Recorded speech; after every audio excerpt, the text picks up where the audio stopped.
All right, welcome to a special edition of OK Computer. I'm Dan Nathan, joined by Gene Munster. He is the managing partner at Deepwater Asset Management. Gene, welcome back to the pod. Great to be here. You're the man. You are a fan favorite, by the way. And Oh, today, appreciate that. you know that. And today is it's an important pod because I think there's really a handful of drivers for the Nasdaq right here, and they are basically very concentrated, the way they have been for the latter part of this rally over the last 18 months, 2 years or so. But I guess it's becoming increasingly narrow. Some other folks have joined the party. Tesla, for one, it's up about 30-some% since the election, and we're going to go over some of the reasons there. Obviously, there's EV credits, there's tariffs, but there's also maybe regulatory overhang as it relates to full self-driving and autonomy. I think that's obviously one of the biggest drivers. The other one is just like some of these folks that have been appointed, at least to be confirmed, in different administrative roles, and what that might mean for the rest of big tech. And the last one, Wednesday after the close, the big kahuna, the Super Bowl of earnings, that's be Nvidia. So we're going to run through that a Can't little wait. bit. I know you can't wait. Let's talk about Tesla. And again, every step of the way, you have been a long-term believer in this story for as long as I've known you, for years. And obviously, there's been some fits and starts as it relates to this. Elon does not always make it easy for long-term believers like yourself, but you have been really pointed towards autonomy. This has been your North Star. So let's talk a little bit about what has changed as it relates to the potential for them to get quicker or closer to their autonomy dreams, Gene. Well, I think the biggest thing that's changed was in July, Musk went all in on a Trump presidency. And if we rewind a few quarters ago, he talked about this the investment case is all about autonomy for Tesla. Don't worry about electrification, it's all about autonomy. And then we fast forward to July, goes all in, and that's a risky bet. And it's a risky bet because he's going to alienate some of their buyers, because a lot of people to the left buy electric vehicles. And but the bet, I think, was predominantly based on a view that he wanted to start to loosen up the regulation and the gears related to SpaceX and also autonomy in Tesla. And so we have this framework now that the Trump administration is going to put some task force. I'm not sure if it's NHTSA or who's related to that, but they're going to explore ways to make this go faster. So that is a serious shot of sugar for Tesla investors, because that's kind of what we had been hoping for, with as he has aligned himself more closely with the Trump administration, is to get some movement on this. Now, I caution that this commentary about some body that's going to help advanced autonomy, that language, there could be a light year gap between that language and the time. I'm talking about distance here, gap between that when we actually see that. So to answer your question, Dan, I think that it's what's changed is, the government has been slow. I think that the cracking autonomy is more about regulation than it is about technology. And so that's why this is important. So my question to you, and you and I talked about this a few weeks ago, when I was in San Francisco in September, I took about probably 5 or 6 Waymo rides. Waymo is obviously owned by Alphabet, and they have announced partnerships with some of the ride-hailing folks like Uber, and it's interesting to me that that's already being deployed. It's being deployed in 4 cities, okay? And I love the idea that, Elon said, stop focusing on electrification. He's basically said, we've won that battle for all intents and purposes, and really it's about autonomy. And so I guess if regulatory was such a big overhang for Tesla on their, path to autonomy, why was it less so with Waymo that's being deployed right now? I think it still is for Waymo. I think that they're in 4 cities, as you said, and we think about just nationally. There's still a lot of tension that needs to be worked through. And separately, is that with Waymo, these are in some pretty highly controlled areas and relatively small samples. There's a limit to the number of autonomous vehicles. I think it's like 2,000 that you can have on the road. They have, I think, around 700 right now. And so it has not impacted the fact they've gone from about 50,000 rides per week, I believe it is, up to 100, just over 150 recently over the past year. So that growth has happened, but it's still small, and they do have these limitations around number of vehicles and areas that they can operate in. So it has impacted them. Yeah, and okay, and so I guess if we're gonna go over under again, what do you think the 30% rise in the stock over the last 2 weeks, which is probably $250 billion in market cap? The stock is once again over $1 trillion, not far away from those all-time highs made in 21. And again, that was about their path to autonomy. But from the highs in 21 to the lows in 22, the stock sold off 70%. It's been a huge laggard relative to, let's say, the rest of the Mag 7 and the NASDAQ. So at this point, we had this situation, I guess, a few weeks ago where they had that autonomy event. A lot of folks came back very disappointed. The stock closed down 10% after that. What changes, in your opinion, over the next year or two if they get quicker, I guess, to full self-driving and then they start moving their way towards this autonomous dream? So I'm going to give you half of an answer here because this is something that we're working on, and we're going to be publishing in the coming days on this topic. Exactly what does it mean? But I can put some framework around it. Is that there's the U.S., then there's the rest of the world. And think of the U.S. ride sharing market. It's about 4 billion rides per year. It's growing at about 10-15%. But think of that as probably 30% of the global opportunity. And when you think about the model, there are two different approaches. One, and it's unsure what Tesla's going to do. One approach is that they take it and they actually just have the app out there and they take a 15% cut. Right now, Lyft and Waymo take about a 25% cut, but they take a 15% cut.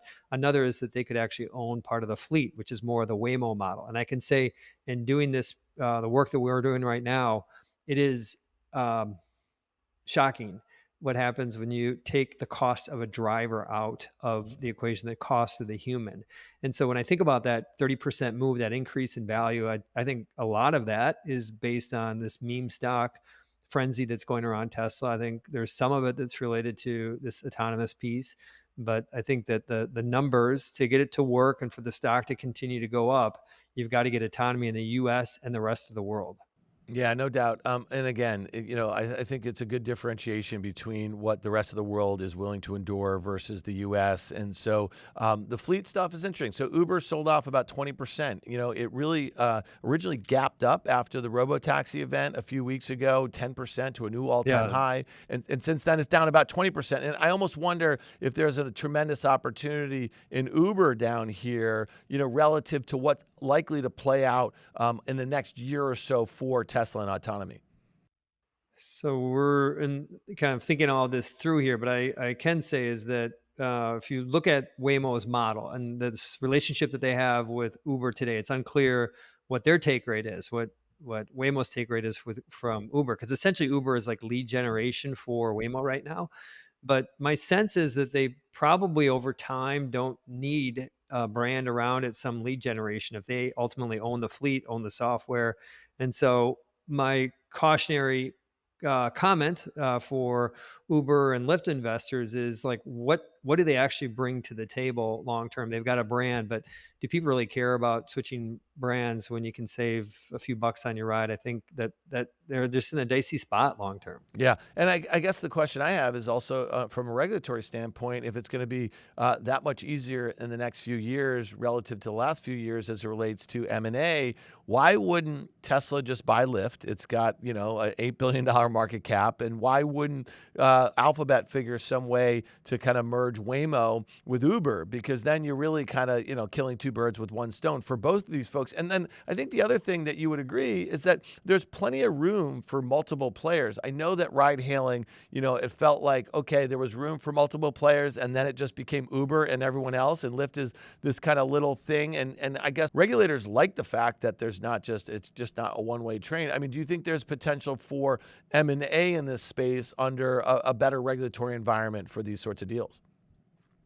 That Lyft idea, I'm intrigued by that. I like that idea. I think that the probably what Elon would say is that Lyft isn't our brand. I mean, when they bought Solar City, they kind of ditched the brand, and so my guess is that he'd probably say we're just going to do a first principles and rebuild from the ground up. But I could see Lyft having a home someplace else too, and so I think that as far as like the regulatory environment and making that happen, we can talk more about it in a minute here. But I think that we're in a better spot for seeing deals like that, and I think that Lyft probably is gonna the brand will probably find a home with somebody. I would mention this using Lyft a lot here is that I've in this work that we're doing here, I've talked with people in the industry, and I think that the sense is that this is kind of a winner take most market. That's what we've seen. About 70% share in the US, of course, is Uber.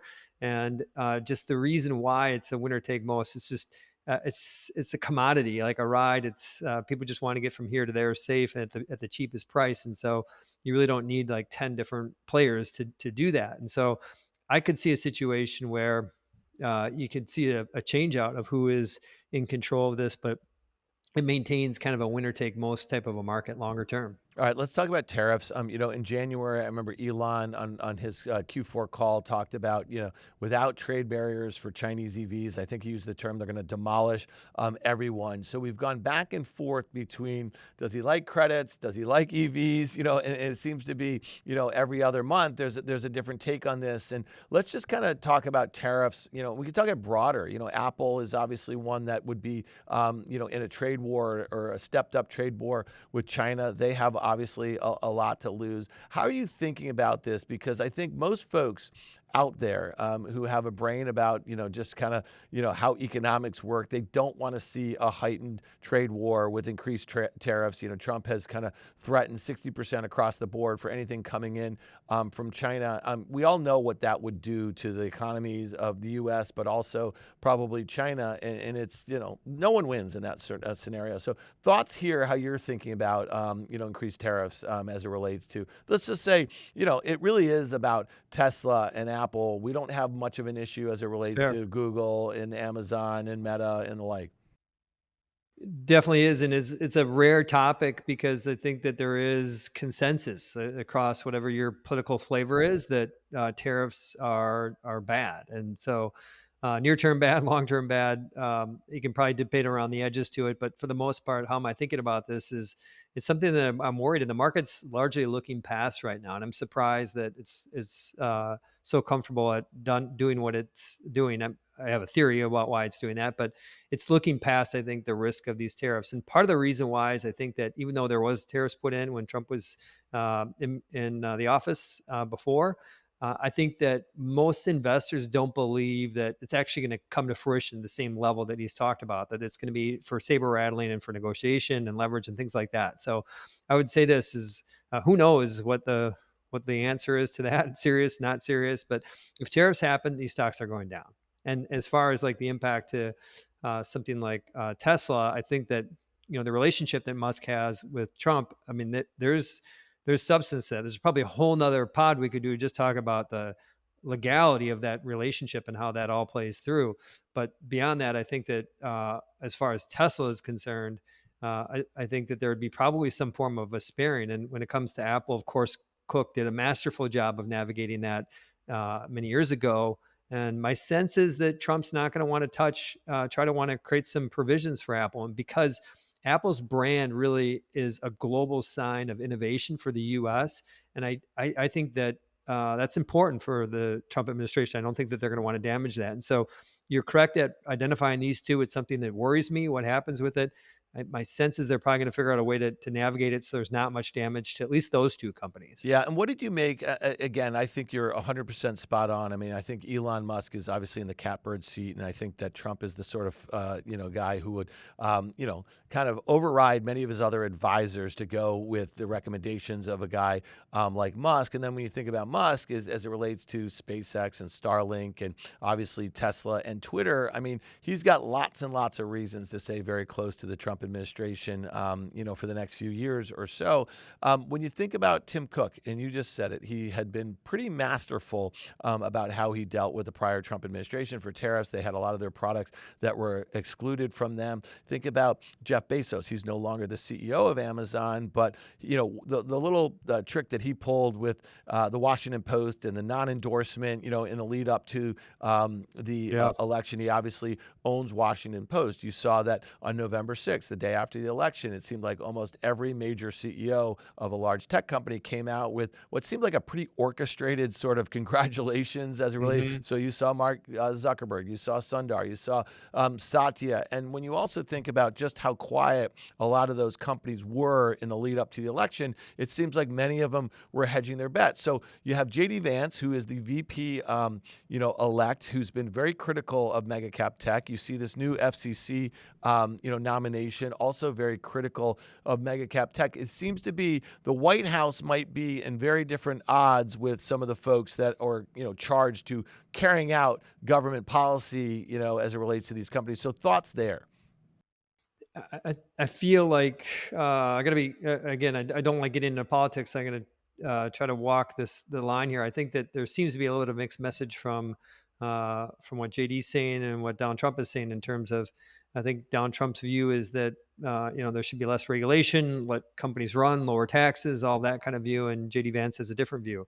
And I would say that there's a difference between a vice president and a president. And so I think that based on that, president actually makes the call, and I think that we are, despite and Trump has taken issues against big tech, famously called. He called it Facebook. This is, I think, in 2018, the enemy of the state. Or no, sorry, Enemy not of the people. 2018. He It was by the enemy of the people. way, That was this year. yeah, That was he this year. reiterated, I think that Yeah, as recently as September.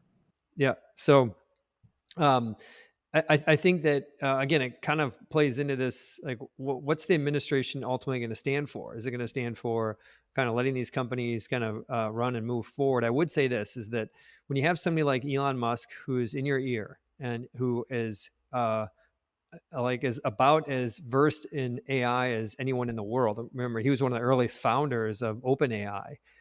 You have somebody like Elon there. I think this risk or the importance of AI for the U.S., the strength of the U.S., the strength of the Western world is it's important. I think it's going to become increasingly important. And so there's another dynamic to all this regulation piece, specific to you don't want to put it too heavy that ends up kind of hurting some of the innovation that ultimately keeps the U.S. in a good spot. And so it's a non-answer, Dan. I'm sorry No. about it. I think the reality is that I think that regulation will probably kind of soften in a Trump era, in part because I think the importance of innovation. Yeah, I don't think it's an unanswered, Gene. I mean, I think that those very, kind of issues you mentioned, like projecting some sort of kind of dominance and lead in AI is going to be increasingly important as you think about the kind of, this two-horse race that we have with China. You think about some of the Huge. manufacturing. Yeah, some of the, the lead that we have in manufacturing that is actually very dependent on Taiwan semi. I mean, there's a whole host of things. The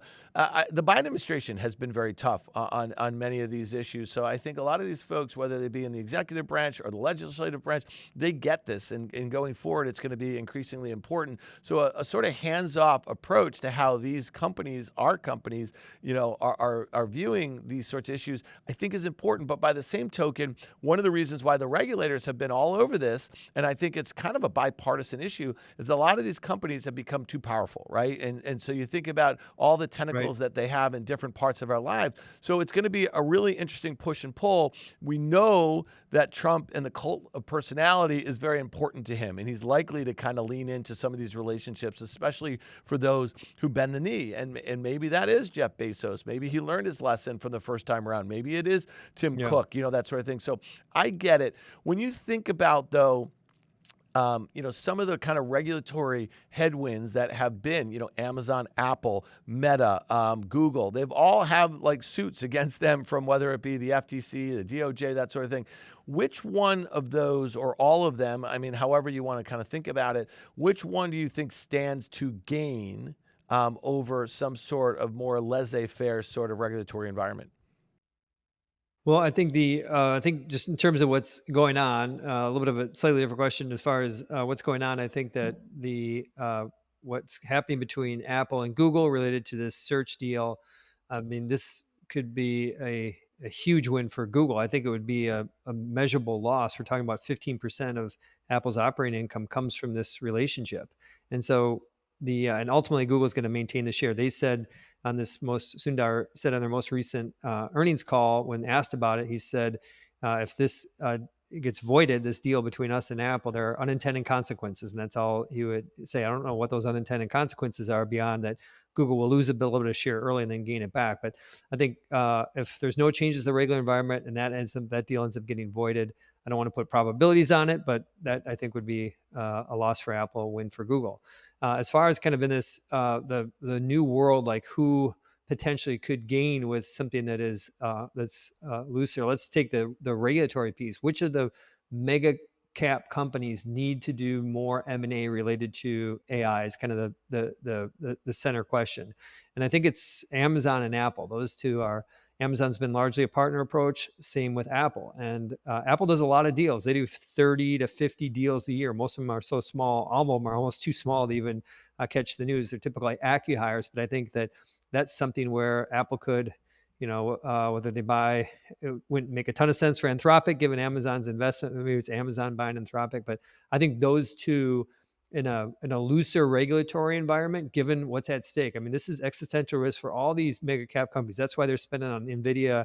Like they can't get enough of them because they realize their companies on the stake. I think those stakes are high, and I think companies like Amazon and Apple would benefit with a looser regulatory environment. Have we ever seen an environment where a company like Amazon, a $2 trillion market cap or so, like goes and tries to buy in the private markets a $50 billion company that basically, has barely any revenue if you think about it? I mean, like, isn't that the sort of thing? If we saw Like broadcast.com, I don't know if you remember that from yeah, Yahoo. well, Yahoo did that, and it was probably what, a few billion, 5 billion or something Yeah, like they, that. they shut it down. Yeah, I think if you type that in broadcast.com, it takes you to yahoo.com now. Not that anybody goes yeah. to either of those, but yeah, maybe something along those lines. But it's few and far between, that's for sure. All right. So when we think about the new regulatory environment, M&A, so what's likely to happen in your opinion? Because over the last 3-4 years, it's been widely known that there's no big deals could happen, especially as we've had this, all these, lawsuits against Amazon, against Google, against Meta, against, Apple. Are we likely to see, some folks, and obviously it's going to be in and around generative AI. Are we likely to see some deals? We know that some of these private companies, we've seen their valuations just skips higher and higher. And one of the ones that I've been saying since it was a $1 billion valuation, it should have been this Perplexity. And if I was Apple, and I know you and I have talked about this, they don't own one of the large language models. They basically are what they call an answer engine. You can use Anthropic's Claude. You can use OpenAI's, ChatGPT. You could use Llama from Meta, that sort of thing. And to me, if they're taking share versus a Google, let's say, why wouldn't Microsoft or why wouldn't Google or why wouldn't one of these companies want to own that and then kind of like really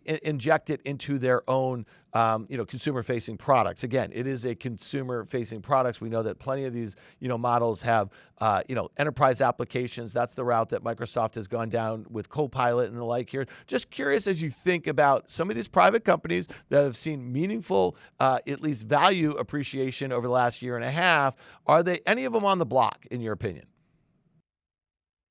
Well, the definitely on the block in an environment where things loosen up, and we'll see how that plays out in terms of who's calling the shots. But I want to just briefly talk about Perplexity because we did talk about it a few weeks ago, and my sense was they're just essentially riding on top of these other large language models, and they're maybe what's the real value there. And the more I've thought about it, I think they actually do have a lot of value. I think their brand around getting the answer and kind of doing almost like a kayak type of a approach with these other large language models. I think that there's some brand around that, and I think some companies could find it appealing. I think some of the mega cap could find it appealing. Mag 7 could find it appealing. But also when the conversation around M&A and AI, it's not just the Magnificent Seven, even though they got the biggest balance sheets and cash balance, but there's a lot of other companies that are going to want to try to pursue this. And even if you look back at how what happened with mobile over the last 15 years, there was M&A that happened with at the time FANG, and then you saw this kind of wave of M&A from even like the carriers going on. And so this is going to be across the board. We're still early innings. Scratching the surface, whatever the analogy is, AI hasn't, in my opinion, really even started. And so I think that based on that, we're going to see some M&A. Who are the kind of the prizes out there? I think Perplexity is one of them. I think companies like Andro, there's a company that we're invested in that is called Invisible, that helps train a lot of these models, do a lot of model training. And it's not particularly glamorous, but it's just critical to kind of advancing this. And so I think you're going to see some big deals when it comes to M&A in the next few years. Two quick thoughts. I mean, my view always was, and this was before Apple introduced Apple Intelligence, which, to be very frank, I don't think there's any there. You and I have talked about this a bit. I think it's going to be a second half 2025 story if we do see it then. But I always thought for Apple, this would be a sort of layup to have this application built into Yeah, it's their a next great, yeah. iOS, because it is a consumer-facing brand, and again, it's probably It seen fit right in. it would fit It's right in. Siri for AI. I agree. And by the way, today they just announced Perplexity Shopping. They know that we know that they're going to be adding advertising. They've already talked about that. They're going to have some enterprise capabilities. It's going to be all subscription based. And I think a lot of folks, when we had the CEO on the pod, I want to say back in February, Arvind Oh, Srinivas, sweet. and he's been on Fast Money. A lot of folks just like I was talking to people in tech. They're like, yeah, this thing is a bit of a gimmick or this or whatever. And I think it's turned into anything but Yeah. that. I think Andrew is really interesting too that you just mentioned, because again, might there be deals in the defense sector? Palmer Luckey, who is the founder of this company, I think that he's at a seat at the table. He's been a big backer of Trump too. So again, this is a conversation we go on and on and on with, because I think there's going to be lots of matchmaking that goes, that we start hearing about. Let's just see when the rubber hits the road if some of these big mega cap tech companies are willing to spend at these valuations. Let me just take it to the highest level, is that we've got a trend that's just starting with AI, and we've got an administration change, and it sounds like the administration wants to do things different, for better or worse. And I think when you put those two together, something's going to happen. I think you're going to see some measurable change in how these companies are structured. Yeah, and just to put a bow on this, I mean, I think at the end of the day, you have these two competing sides on this about regulation and deregulation as it relates to mega cap tech. You also have a Justice Department that's going to look very different than the last one. I suspect that the deregulation folks win out here, because again, if this is America first sort of administration, I can't think about having a better way than having 6 or 7 companies that have $15 trillion in market cap and maybe a couple $1 trillion in sales kind of lead the way for that sort of it's not an adage that I'll be using a whole heck of a lot, but I get it. All right, last thing before we get out of here. Wednesday after the close, Nvidia reports 9% implied move on Thursday. I want to hear what you think expectations are, because this is one where every quarter for like the last 6 or 7, since this thing really took off in mid 2023, it's been a one-way train. We get it. The stock has had, plenty of consolidations. Then it breaks out. Estimates continue to go higher. They continue to beat those estimates. There's been a lot of talk about Blackwell. So this is the, I don't need to tell you, but just for our listeners, the next evolution of this Hopper chip. And this is the thing that, first there was supposedly some delays, and then Jensen Huang said shortly after that demand is insane. And then over the weekend, the information's reporting that these chips and these, servers that are using these chips are overheating. And, it seems like a lot of stuff about Blackwell. If there's ever any issue about bookings for this next generation, like the stock gets hit pretty hard. Okay. I'm just like, that's my 2 cents there. But again, this has been a few months in the making since we last heard from them on their last earnings call. Thoughts on expectations and thoughts on what you make of all this back and forth on Blackwell?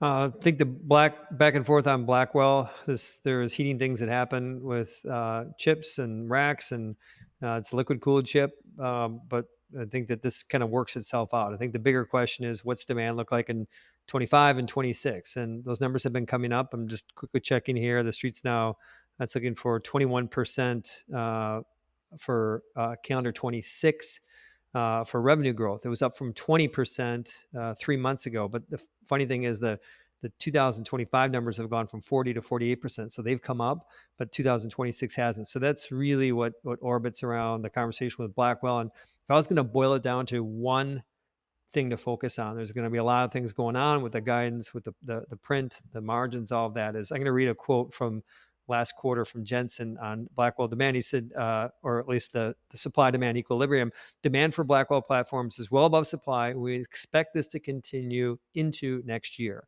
So most people think that kind of means mid next year. whatever comments he has around that, I think is going to determine how the stock. If he says, kind of reiterates the same language into next year, it's probably a neutral to slight negative, because I think there are people out there, given the stock is higher today than it was 3 months ago. There are people out there who want to hear something the effect of until mid to late next year or something like that.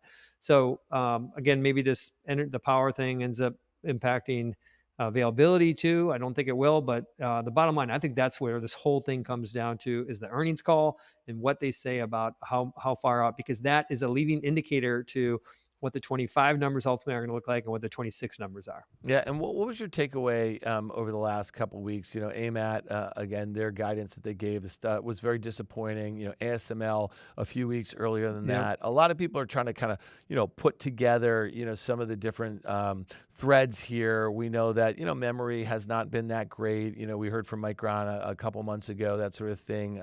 SMCI, huge customer of Nvidia, going the way of the dodo. Lots of questions there about some accounting practices. Dell obviously probably picking up, not obviously, Dell probably picking up some share from Supermicro. So lots of cross currents here, and it feels like Nvidia is kind of like the last man standing as it relates to like the story and the narrative, and it's probably easily, and for the last 6 or 7 quarters, the best story, the best narrative. So how much longer do you think that can kind of last? Because as we think about Microsoft Azure, as we think about Google Cloud, I know that AWS you felt pretty good about. I mean, it just seems like the hyperscaler story is waning a little bit in the near term also. Well, I think that the bottom line is, I think this is going to continue longer. I think that if we look at 26, the streets is 21% growth right now. I bet it's probably going to be above 30.